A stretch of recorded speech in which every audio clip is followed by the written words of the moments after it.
এটা এসে ধাপ করে আর কি লুকিং গ্লাসের সাথে দুই দুই দুই ওরও কিন্তু ক্ষতি হয়েছে, ওরও গাড়ির লুকিং গ্লাস ভাঙছে, আর আমাদেরটা তো শেষ, আমাদেরটাও পুরো ঘুরে ঘুরে লুকিং হয়ে গ্লাস গেছে। গুড়া গুড়া হয়ে গেছে। আমি রাস্তা ফার্স্টে এত ভয় পাইতেছিলাম, আর ওই রাস্তাটা মানে একটু 19-20 হইলেই একেবারে খাদে। মানে একেবারে শেষ, স্পোর্ট ডের একটা নিচেই পড়ে যাবে।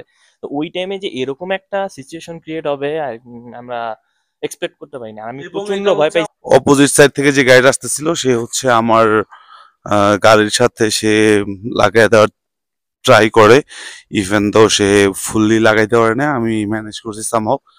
আমাদের সবাই খুব নার্ভাস ছিলাম, আল্লাহ আল্লাহ করতেছিলাম আমরা কোনো রকমে। এখন এই আমরা সমতল ভূমিতে, কিছুটা পুরোপুরি সমতল ভূমি না, কিছুটা সমতল ভূমিতে আমরা এসে আছি এখন ইমিগ্রেশনে, বসনিয়া মন্টেনেগ্রোর বর্ডারে। এখন আমাদের এখানে ইমিগ্রেশন হইতেছে, দুইটা ইমিগ্রেশন, একটা ছোট যে বক্স গুলো থাকে, বক্সের ভিতরে ইমিগ্রেশন হইতেছে। মন্টেনেগ্রোতে আমাদের কেমন কিছু জিজ্ঞেস করে না, শুধু আমাদের পাসপোর্ট যে স্ক্যানিং করে আমাদের ছেড়ে দিয়েছে। স্টাম্প মন্টেনেগ্রোতে মানে দেয় না, স্টাম্প দেখছেন দিতে, মন্টেনেগ্রোতে স্টাম্প দেয়নি, বসনিয়াতে স্টাম্প দিল। আর এখানে জিজ্ঞেস করলো যে ড্রাইভিং লাইসেন্স আছে কিনা। আমরা এই পুরো ট্যুরে কোথাও ড্রাইভিং লাইসেন্স কেউ চেক করেনি, এখানে চেক করলো, হলো গাড়ির ডকুমেন্টস দেখলো, আর ইন্স্যুরেন্স আছে কিনা এগুলো দেখলো আর কি। আর কোথায় যাবো এটা জিজ্ঞেস করলো। আমরা বললাম যে সারাজেবো, যেখানকার রাজধানী, ওখানে আমরা একটা হোটেল বুকিং করে রাখছি। আমাদের প্ল্যান হলো ওখানে আজকে রাতে থাকা, যেহেতু রাত 12টা-1টা বাজবে, কারণ অলরেডি 9টা বাজে।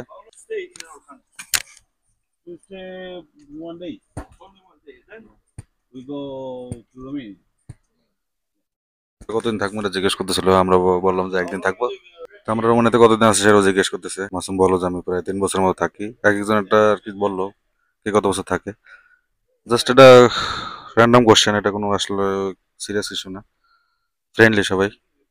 যে আমাদের স্টাম্প দিতেছে, এখন সব সমাধান হয়ে গেল, এখন আমরা রওনা দেবো সারাজেবো এর উদ্দেশ্যে। আমাদের ইমিগ্রেশন কমপ্লিট, বাইরে প্রচন্ড বৃষ্টি হইতেছে। তা আমাদের রাস্তা খুবই পাহাড়ি রাস্তা, খুবই ডেঞ্জারাস রাস্তা আর কি। তো আমাদের মাঝখানে একটু প্যারা হয়ে যেতেছে এই রাস্তায় ড্রাইভিং করার জন্য। আমরা প্রায় কয়েক ঘন্টা ধরে ড্রাইভিং করতেছি বসনিয়া ঢোকার পর। এখন এসে পৌঁছালাম এটা পেট্রোল স্টেশনে। এই পেট্রোল স্টেশনটা আমরা পাইছি প্রায় কয়েক ঘন্টা পর। আমরা অনেকক্ষণ ধরে একটা পেট্রোল স্টেশন খুঁজতে পেরেছিলাম। আর আমরা পাহাড়ের চূড়ায় ছিলাম, একটা রাস্তা এত ন্যারো একটা রাস্তা, মানে আমরা জীবন নিয়ে আসছে, তুমুল বৃষ্টি, এর ভিতরে ন্যারো রাস্তা, কোনো মানুষ নাই, কিছু নাই, ঘুটঘুটে অন্ধকার, চারিদিকে কিছু দেখা যায় না। এই রোডে আগে একবার আসছিলাম আমরা, আর ওই দিন দিন ছিল, আজকে রাত ছিল, এই জন্য আর আমরা খুব আতঙ্কে ছিলাম। তো আমাদের সবাই খুব নার্ভাস ছিলাম, আল্লাহ আল্লাহ করতেছিলাম আমরা কোনো রকমে। এখন এই আমরা সমতল ভূমিতে, কিছুটা পুরোপুরি সমতল ভূমি না, কিছুটা সমতল ভূমিতে আমরা এসে পৌঁছেছি। আর এখন কিছুটা বেটার ফিল করতেছি। এখন আমরা আবার গাড়িতে উঠে রওনা দেবো। এই যে মাসুম ভাই আসছে, মাসুম ভাই যা আমাদের নিয়ে আসছে আর কি, আমরা জীবন নিয়ে কোনো রকম ফিরে আসছে এখানে। এখনো মোটামুটি 150 কিলোমিটারের মতো পথ আছে, 150 না, আর একটু কম মনে হয়। এখন মোটামুটি সেফ, রাস্তা মোটামুটি প্রশস্ত। আমরা আসলাম জীবন নিয়ে আর কি। আর এখন একটা দোকান পাওয়ার পর ভালো লাগছে। আর ইন্টারনেট কিছু ছিল না, আমরা ওই অফলাইন ম্যাপ ডাউনলোড করে রাখলাম, ওইটা দিয়ে কোনো রকমে আর কি আমরা এখানে আসলাম। তো রাতেই জার্নিটা করা আমাদের মানে খুব একটা বুদ্ধিমানের মতো কাজ হয় নাই। দিনের বেলা যেটা ছিল সেটা একটা লজিক্যাল ব্যাপার ছিল, রাত্রে বেলা হওয়ার কারণে আরো বেশি টেনশন ছিলাম। যাই হোক, আমরা এখন সেফলি পৌঁছেছি আলহামদুলিল্লাহ। এখন আমরা আবার রওনা দেবো সারাজেবো। আমরা এখন যাব হলো বসনিয়ার রাজধানী সারাজেবোতে। ওইখানে রাত্রে একটা হোটেল বুক করছি, কিন্তু হোটেলের সাথে আমি কমিউনিকেট করার চেষ্টা করতে পারতেছি না। দেখি যদি ভাগ্য ভালো থাকে। আমরা রাত, ওনারা বলছে যে রাত 1টা বাজবে আমাদের ওখানে পৌঁছাতে পৌঁছাতে। তো রাত 1টার সময় গিয়ে আমরা হয়তো ওনাদের সাথে মানে হোটেলে উঠবো আর কি। আর যদি ওর সাথে হোটেলের সামনে যাবো, যদি তাকে পাই তাহলে হয়তো হোটেলে এন্ট্রি করবো, অথবা আমাদের অন্য বিকল্প কিছু ভাবতে হবে। পুরোপুরি বিষয়টা আনসার্টেন, আপনারা দোয়া রাখেন, না দেখা যাক কি হয়।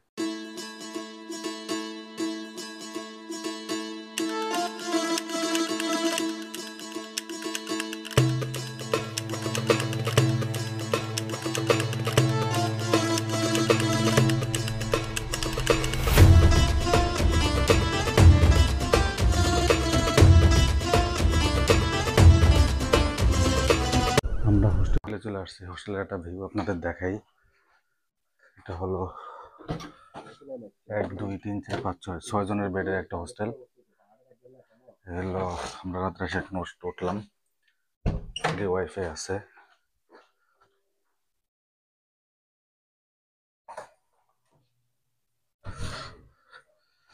তো আসার পথে অনেকগুলা ভয়াবহ ঘটনা ঘটছে। আমরা সর্বশেষ যেখানে দেখলাম, আমরা একটা জায়গায় পাম্পে দাঁড়াইছিলাম। আমি হোস্টেলের যে মালিক, ওনাকে টেক্সট দিছিলাম যে আমরা আস্তে আস্তে প্রায় রাত 1টা বাজবে। তো উনি বললেন যে ওকে। যাই হোক, আসার পরে এই বসনিয়ার রাজধানী সারাজেভোর যে সেন্টার, একদম সেন্টারে আমরা হোস্টেলটা নিলাম। হুম, আমাদের বাসা থেকে বের হইলেই কিন্তু দুইটা মসজিদ, একটা মসজিদ এই যে একটা মসজিদ, ওই আর আরেকটা একটা মসজিদ। মসজিদ। আর এখন রাত দেখেন, রাত 2টা 3টা বাজে। এবং সেন্টারের মজার বিষয় হচ্ছে সেটা হচ্ছে যে সরি আমার স্পিকার পড়ে গেছে। তো সেন্টারের মজার বিষয় সেটা হচ্ছে সেন্টার থেকে পুরো সিটিটা চারপাশে দেখা যায়। এখন রাতের বেলা হয়তো বা ভালো খুব একটা বেশি বোঝা যাবে না, বাট আমরা কালকে সকালে চেক আউট করার আগে আমরা একবার হচ্ছে এখানে যাব। সো আমরা দেখতে পাবো। আজকে গাড়ি নিয়ে একটা ব্যাড এক্সপিরিয়েন্স হয়েছে, আমার একটা ব্যাড এক্সপিরিয়েন্স। সেটা হচ্ছে আমি একটা রাস্তা দিয়ে পার হচ্ছিলাম, তো ইন দ্য মিন হোয়াইল আমার হচ্ছে হাই লেফট অপোজিট সাইড থেকে যে গাড়িটা আসতেছিল সে হচ্ছে আমার গাড়ির সাথে সে লাগাই দেওয়ার ট্রাই করে। ইভেন তো সে ফুললি লাগাইতে পারে না, আমি ম্যানেজ করছি সামহাও। কিছুটা ক্ষতি সে করছে আমার, এবং তারও হইছে। সেটা হচ্ছে সে আমার হচ্ছে লেফট সাইডের যে মিররটা আছে, লুকিং মিরর, সেটা হচ্ছে ভেঙে ফেলছে, আর তারটাও ভেঙে গেছে। আর হচ্ছে আমার লাইটিং এর একটু প্রবলেম ছিল, ওই কারণে ও হয়তো বা জিদ করে আমার সাথে এই ক্রাশটা করছে। আমি জানি না এইটা আসলে একটা ড্রাইভার হিসাবে করা উচিত কিনা, যে ইউরোপিয়ান ড্রাইভার হিসাবে করা উচিত কিনা, কারণ আমিও একজন ইউরোপিয়ান ড্রাইভার। কেন বলতেছি ইউরোপিয়ান ড্রাইভার, কারণ আমি ইউরোপেই ড্রাইভিং শিখছি এবং ইউরোপেই ড্রাইভিং করতেছি। সো আমি রুলস গুলা জানি। তো মিস্টেক হয়ে গেছিল আমার একটা। তো মিস্টেক ইট ডাজেন্ট মিন যে তুমি আমায় এসে মেরে দিবা। হ্যাঁ, তুমি গাড়ি স্টপ করে আমি বকতে পারতা।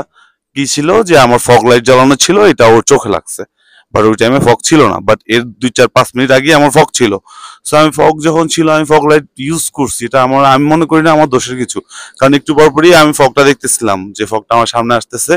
এই কারণে আমি কন্টিনিউয়াস অন করে রাখছি, যে পাহাড়ি এলাকায় এই গাড়িটা ড্রাইভ করতেছি। সো আমার ফগ লাইটটা দরকার ছিল, কারণ সাডেনলি হুট করে চলে আসতেছে।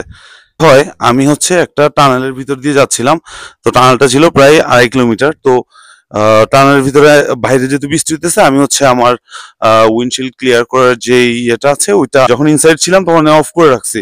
তো যখনই আমি ওটা থেকে বের হয়েছি আমি হচ্ছে অন করতে ভুলে গেছি।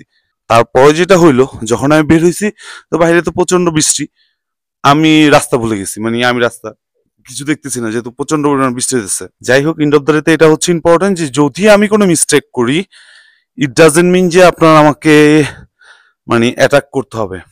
বুঝাইতে পারেন, বলতে পারেন। মানে যাই হোক, কোনো কারণে ড্রাইভার ক্ষিপ্ত হয়েছে কিনা আমরা এটা আমাদের কাছে প্রমাণ নেই, কিন্তু ওর আচরণ দেখে মনে হচ্ছে অ্যাক্সিডেন্ট। আর যে অ্যাক্সিডেন্ট হয়েছে, অ্যাক্সিডেন্ট যদি একটু 19-20 হইতো স্পট ডেড হয়ে যাওয়ার পসিবিলিটি ছিল। এবং যেমন হ্যাঁ, তোমরা তো এর আগে একটা এক্সপিরিয়েন্স করছো, বাট আমার তো এটা ফার্স্ট টাইম এক্সপিরিয়েন্স ছিল।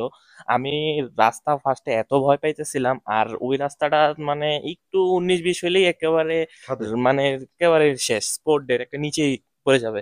তো ওই টাইমে যে এরকম একটা সিচুয়েশন ক্রিয়েট হবে আর আমরা এক্সপেক্ট করতে পারিনি। আমি প্রচন্ড ভয় পাইছিলাম। আমরা ডাউনে নামার পরে হ্যাঁ, ডাউনে যখন নামতেছি আমরা তখনই ওই গাড়িটা এসে ধাপ করে আর কি লুকিং গ্লাসের সাথে দুই দুই দুই ওরও কিন্তু ক্ষতি হয়েছে, ওরও গাড়ির লুকিং গ্লাস ভাঙছে, আর আমাদেরটা তো শেষ, আমাদেরটাও পুরো ঘুরে লুকিং ঘুরে হয়ে গ্লাস গেছে। গুড়া গুড়া হয়ে কালকে গেছে। আপনাদের দেখাবো, কালকে আমরা গাড়িটা আমাদের পার্কিং করছি, কালকে আপনাদের বসে দেখাবো। কিন্তু ও যদি আরেকটু যদি মানে একটু 19-20 হইতো, গাড়ি কিন্তু দুইটাই কিন্তু রানিং এ ছিল, আমাদেরটাও রানিং এ ছিল, ওইটাও রানিং এ ছিল, ধাপ করে যে লাগতো মানে অবস্থা প্রচন্ড খারাপ, আরো অনেক বড় সব কিছু। পাহাড় থেকে একদম খাদে পড়ে যাবে, একদম অনেক উঁচু পাহাড়। আল্লাহর রহমতে আমরা একটা ভালো মানে সেফলি আসতে পারছি, এটাই অনেক বড়। আর আমি প্রচন্ড ভয় পাইছি ওই রাস্তাটা, মানে এত ভয়ানক রাস্তা, রাত ছিল, আবার এর মধ্যে বৃষ্টি পড়তেছিল। পাহাড়ি এলাকা বৃষ্টি পড়াটা কিন্তু খুব রিস্ক, কোন সময় অনেক উঁচু পাহাড়, যে কোনো সময় ধস নামতে পারে, এরকম সিচুয়েশন। কোন সময় পাথর টাথর পরে ঠিক মানে প্রচন্ড ভয় ভয় লাগতেছিল। তো যাই আল্লাহর রহমতে আমরা সেফলি আসতে পারছি, এটাই অনেক বড়। বসনিয়াতে আগেও আসছি, বসনিয়াতে আমাদের এক্সপিরিয়েন্স এরকম ছিল যে বসনিয়ার অবস্থা খুব খারাপ, রাস্তাঘাট আমরা বেশ কিছু রোডটা আমরা ইউজ করছি, আর বেশিরভাগ রাস্তাগুলি ন্যারো এবং খুবই ডেঞ্জারাস, এটা বলে বোঝানোর মতো না। পৃথিবীর মোস্ট ডেঞ্জারাস রাস্তার ভিতরে তালিকা করলে এখানে আমি এর আগে মন্টিনেগ্রোর কথা বলছি, মন্টিনেগ্রো থাকবে, আর এখানকার আর এই বসনিয়ার রাস্তাগুলো থাকবে। মানে এত পাহাড় আর এত দুর্গম দুর্গম, মানে কোনো আমরা একটা জায়গায় গেছিলাম যে 60 কিলোমিটার ধরে কোনো গাড়ি দেখিনি, এবং 60 কিলোমিটার রাস্তায় প্রচন্ড ডেঞ্জারাস, মানে আপনার পান থেকে চুন খসলে আপনি ডেড, এরকম একটা সিচুয়েশন থেকে আমরা কোনো রকমে আসছি। এখন আসার পর সারাজেভো যে রাজধানী আমরা এখন পুরান যে এরিয়া ওল্ড টাউন, ওইখানে আমরা ঘুরতেছি। তো এখানে আসার পর আমার মন মানসিকতা পুরো চেঞ্জ হয়ে গেছে। এখানে ব্যাপক ডেভেলপ, ব্যাপক অর্গানাইজড একটা সিটি, ক্লিন, ভালো লাগতেছে। আমি আশা করিনি যে এতটা ক্লিন হবে, যেটা আলবেনিয়াতে আমাদের বাজে এক্সপেরিয়েন্স ছিল। আলবেনিয়ার রাজধানী এটা পুরাপুরি অগোছালো, মানে অর্গানাইজড না, একটু এলোমেলো বিশৃঙ্খল। এখানে কিন্তু মোটামুটি অর্গানাইজ দেখতেছি এখন পর্যন্ত, আমরা যতটুকু দেখছি। কালকে আরো ভালোভাবে ইনশাল্লাহ আপনাদের চেষ্টা করবো দেখানো, কিছুটা দেখানোর। তারপর এখান থেকে আমরা রওনা দেবো আমাদের অন্য অন্য গন্তব্যে, এই আর কি। আর এই দেখেন কি সুন্দর সুন্দর এখানে, আর মসজিদ ভরা। যদিও এখানে এরা এতটা ধার্মিক না, এখানে আমরা ইউরোপের যে কটা মুসলিম কান্ট্রি ঘুরলাম তেমন ধার্মিক দেখি নাই, আংশিক। কিছু বেশিরভাগ লোকই এখানে সেকুলার মেন্টালিটির। তারা যে বুঝে শহরটা চারিদিক হলো পাহাড়, পাহাড়ের উপরে বাড়ি, আর আমরা যে উল্টা না সেটা হলো একদম নিচে। আর এখান থেকে নামার সময় যে রাস্তাটা দেখলাম, একদম খাড়া রাস্তা, খাড়া থেকে আপনি এইভাবে নামতেছেন, এইভাবে নামতেছেন, এরকম একটা সিচুয়েশন। ওটাও খুব ভয়ঙ্কর ছিল। যদিও আমরা সহি সালামতে আসতে পারছি, আমাদের মাসুম ভাই খুব ভালো ড্রাইভ করছে। এটা মানে খুব কম লোকই এখানে খুব স্বাচ্ছন্দ্য সহকারে ড্রাইভিং করতে পারে। এখানে আমরা এটিএম বুথে আসছি, আমাদের যে হোস্টেলে আসছি, হোস্টেলে আসার পর আরেক টিপিক্যাল কাহিনী। হোস্টেলে আসার পর আমরা হোস্টেলে, আমার কারো কাছে নেট নেই, আর হোস্টেল মালিকের বলছিলাম একটা সময় আসবে, একটা সময় ওখানে গেট খুঁজে পাইতেছি না আমি। পরে এখানে রাস্তার একটা ওয়াইফাই পাইছি আমি ফ্রি, ওই ওয়াইফাই দিয়ে তারা ফোন করলাম। সে ঘুম থেকে উঠে আসলো, আসার পরে সে আমাদের দিয়ে আসলো, ওই রুমে নিয়ে আসলো, গেলো এবং বললো যে গাড়িটা পার্কিং করো একটা জায়গায়, বলো নির্দিষ্ট। কিন্তু আমরা ওই পার্কিং ওইখানে গিয়েও পার্কিং খুঁজে পাইতেছি না। পরে এক পুলিশে জিজ্ঞেস করলাম, সে বললো ঠিক আছে এখানে তুমি পার্কিং করো, সমস্যা নেই। ওটা একটা প্রাইভেট পার্কিং ছিল। তারপর আমরা হোস্টেলে আসলাম, এখন হোস্টেল থেকে আবার বাইরে আসলাম। আর হোস্টেলের যে মালিক সেও খুবই টিপিক্যাল, হোস্টেলের জানি না উনি ম্যানেজার হয়তো। সে আমাদের 5টা সিট ছিল, 5টা সিটে আমরা গেলাম, সে বলে তোমাদের আমরা প্রাইভেট রুম দিতেছি। প্রাইভেট রুমও সেম, কিন্তু ওই আপনাদের দেখালাম 6টা বেড ওইটার ভিতরে, কিন্তু সে বলতেছে প্রাইভেট রুম দিলে তোমাদের 10 ইউরো এক্সট্রা দিতে হবে। আমাদের এমনি 50 ইউরো ছিল, যেটা আমরা বুকিং করে রাখছিলাম। কিন্তু 50 ইউরো যেই যেটা দিচ্ছে ওটা হলো পাবলিক। আমরা ঢোকার পরে দেখি দুইজন চাইনিজ ফেস, আমি জানি না কোন দেশের, ভিয়েতনাম হতে পারে, চাইনিজ হতে পারে, জাপান হতে পারে। তা আমরা একটু অস্বস্তি ফিল করতেছিলাম। তারপর আমাদের গ্রুপকে ভাগ করে ভাগ করে 2 রুমে দিয়ে নিয়ে গেছিল। পরে ওনার রিকোয়েস্ট করে আরো 10 ইউরো দিয়ে আমরা একটা প্রাইভেট, ওই একই রুম, যেগুলা কি বলে, এক রুমে 6টা বেড আছে, যেগুলা ওই ট্রেনের ভিতরে যে ধরনের বেড থাকে একটার উপর আরেকটা, ওইটা একটা বেড নিলাম। এখন এই হলো সিচুয়েশন। এখন আর আমরা ওনার টাকা দিই, উনি বললো কালকে সকালে তোমরা টাকা দিয়ে দিও। আমাদের কাছে যেহেতু এখন ক্যাশ নেই, এখানে লোকাল কারেন্সি। আর উনি আমাদের একটা ডকুমেন্টস রেখে দিছে, মানে সিকিউরিটির জন্য, যে তোমাদের এই ডকুমেন্টটা একজনের, আমাদের পাসপোর্ট রেখে দিছে, তো তোমরা সকালে টাকা দিয়ে দিও। মানে ওদের ধারণা যদি আমরা সকালে না বলে চলে যাই, এই জন্য আর কি, এই সিকিউরিটির কারণে একটা পাসপোর্ট রেখে দিচ্ছে। এখন টাকা উঠাইতেছে, মাসুম কালে সকালে আমরা দিয়ে দেবো। এই হলো এখান থেকে সারা যাবো থেকে সর্বশেষ অবস্থা। আলহামদুলিল্লাহ আমরা বেঁচে ফিরলাম এত বিপদে। কালকে সকালে অবশ্যই আপনাদের গাড়ির যে লুকিং গ্লাসের ঘটনাটা বললাম ওটা দেখাবো, রিয়েল। হয়তো এটা আমাদের সার্ভিসিং করতে হবে, এখানে কোথাও কোনো সার্ভিসিং এ যেতে হবে। এই যে মাসুম ভাই টাকা উঠাইলাম, আমরা এখানকার লোকাল কারেন্সি আপনাদের দেখাই। একটা কত ইউরো? এইখানে 2.5 টাকা হচ্ছে 1 ইউরো। এই 1 ইউরোতে এখানকার 2.5 টাকা আসলে লোকাল কারেন্সি। এখানে খাজা নাজিমুদ্দিনের ছবি দেখতেছি। যাই হোক, আমাদের কালকে হোস্টেলে বিল দিতে হবে, যেন আমরা এটা উঠালাম। আমাদের আর দরকার নেই, আমরা খাওয়া দাওয়ার চেষ্টা করবো এখানে কার্ডে পেমেন্ট করার। আমি জানি না এখানেও কি আলবেনিয়ার মতো কার্ড নিয়ে কোনো সমস্যা হয় কিনা, পরে কালকে দেখতে পাবো। আলবেনিয়াতে আমরা লম্বা সময় ছিলাম, এই জন্য আমরা বেশি সাফার করছি। কসোভোতে যেহেতু থাকি নাই, এই জন্য এতটা সাফার করি নাই। আর যেহেতু ইউরো চলে কসোভোতে, দেখেন এখানে দোকান টোকান কিভাবে ওপেন করে সবকিছু, খাবার টাবার সব এখানে রেখে দিছে।